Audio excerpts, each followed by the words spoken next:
සුබ දවසක් ඔයාලට. ඉතින් ඔන්න අදත් මම අලුත් වීඩියෝ එකකින් ඔයාලව බලන්න ආවා. අපි අන්තිම වීඩියෝ එකෙන් කතා කර හිටියේ ඔයාගේ ජීවිතේට මුදල් ආකර්ෂණය කරගැනීමේ ශක්තිය අඩු කරලා තියෙන එක්තරා බාධාවක් ගැන.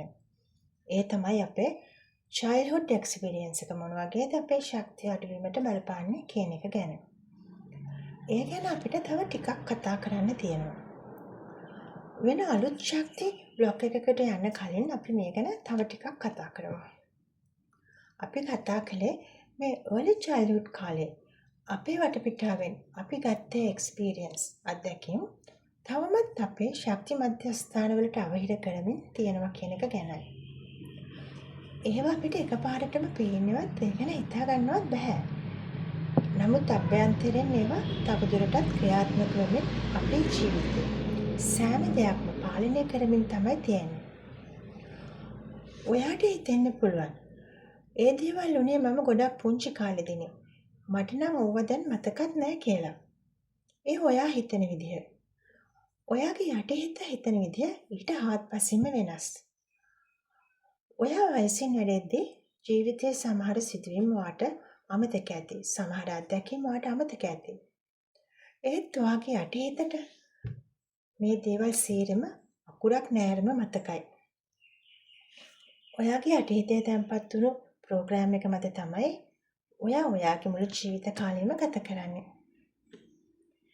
කෙනෙක්ගේ වයස අවුරුදු 3-12 අතර කාලෙදී එයාගේ යටිහිත එළියින් එන දත්තවලට කෙලින්ම විවෘත වෙලා තියෙන්නේ.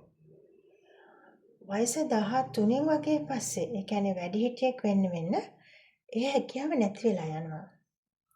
ඊට පස්සේන තොරතුරු එයා එකපාරටම බාර ගන්නේ නැහැ අර පොඩි කාලේ කළා වගේ. එයා ඒව නිතරම විශ්ලේෂණය කරනවා. මේක හරිද වැරදිද? එහෙම වෙන්න පුළුවන්ද? කොහොමද එහෙම වෙන්නේ? මේක නම් බොරුවක් වෙන්න ඕනේ. මේ වගේ එයා ඒ තොරතුරු දිහා විශ්ලේෂණය කරන ගතියක් එනවා. මොකද ඒ වයස වෙද්දී එයාගේ යටිහිත සම්පූර්ණයෙන්ම වසාගෙන ඇනලිටිකල් මයින්ඩ් එක හැදිලා තියෙන නිසා. හැබැයි එහෙම වුණා කියලා යටිහිතට ගිය පොඩි කාලේ නැති බැරිකම් ටික, අමාරුකම් ටික, එක විශ්වාස ඒ ටික තියෙන්නේ තාමත් යටිහිත ඇතුලේ. ඒක තමයි යාගේ විශ්වාස පද්ධතිය වෙන්නේ. ඒ විශ්වාස පද්ධතිය විදිහට තමයි ශරීරයේ ස්නායු පද්ධතිය හරහා අපේ ශක්ති ශරීරය වැඩ කරන්නේ. ඉතින් දැන් ශක්ති ශරීරයේ තියෙන්නේ හොඳ දේවල් ගැන විශ්වාස නම් එයාගේ ශක්ති ශරීරයේ තියෙන්නේ හොඳ එනර්ජි එකක්. ඒක හොඳ ශක්ති ශරීරයක්. මේ ශක්තියේ තියෙන විවිධ හැසිරීම් වලට අනුව මේ එනර්ජි බොඩි එක ප්‍රතික්‍රියා කරලා ඒ අත්දැකීම් එයාගේ ජීවිතයට ආකර්ෂණය කරලා දෙනවා. ඇත්තම කිව්වොත් මෙතන තියෙන්නේ එනර්ජි ඇට්‍රැක්ෂන් වීම හෝ රීපෙල් වීම පිළිබඳ තත්ත්වයක්. ඉතින් ඔයා ටිකක් කල්පනා කරලා බලන්න. ඔයාගේ childhood money story එක සතුටුදායක එකක්ද කියලා. මොකක්ද ඔයාගේ money story එක? ඔයාගේ money story එක හොඳ පැත්තට හැදුණු එකක් නම් ඔයා ගොඩක් වාසනාවන්තයි. හැබැයි නරක පැත්ත තියෙනවා නම් දුක් වෙන්න එපා. ඔයාට ඒක වෙනස් කරගන්න පුළුවන්. ඒ දවසකින් දෙකකින් කරන්න අමාරු වෙයි. ඔයා හෙමින් ඔයාගේ ශක්ති ශරීරය සුවපත් කරගන්න ඕනේ. ඔයාගේ money script එක වෙනස් කරගන්න ඕනේ. ඉතින් මේ childhood money experience එක තමයි ඔයාගේ ජීවිතයේ ඇතිවලා තියෙන පළවෙනිම මුදල් ශක්ති බාධකය. හැබැයි මේක විතරක්ම නෙමෙයි ශක්ති බාධක වෙන්නේ. තව ශක්ති බාධක රාශියක් තියෙනවා.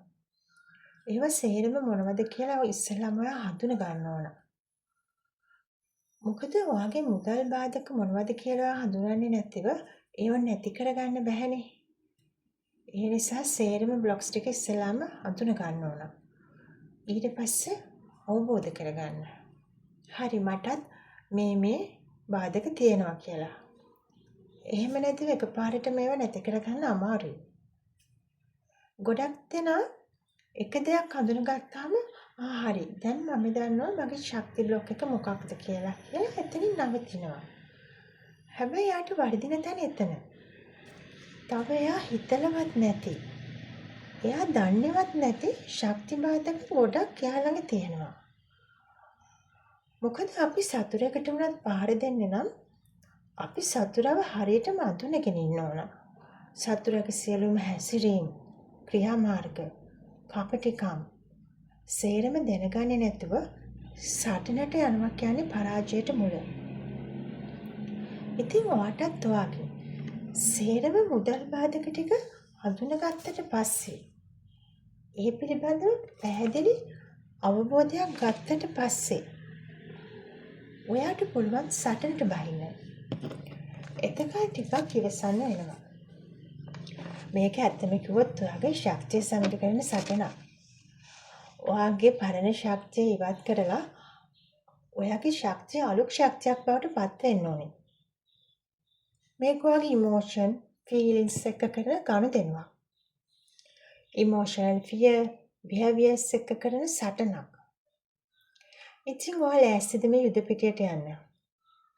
ඇත්තම කියනවා නම් ඔයා ඔයාගේ දැනට තියෙන මුදල් විකර්ශනය කරන විශ්වාස ටික ගැන දැනගත්තාම ඔයාගේ ප්‍රශ්න 25% පමණම විසඳිලා ඉවරයි. මොකද ඔයාවත් නොතන තිබුණු මේ බාධක ටික ගැන දැන් ඔයා දන්නවා. ඒවා වෙනදට වඩා ඔයාගේ පාලනය තුල දැන් තියෙනවා.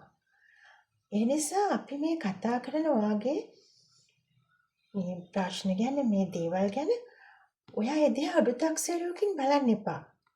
ඒ හැංගිලා තියෙන අනවශ්‍ය කුණු කන්දල් ටික අපි ඉස්සලාම එළියට ඇදලා දාමු. ගොඩක් දෙනා බයයි තමන් ළඟ තියෙන තමන්ගේම කුණු ටික දිහා බලන්න.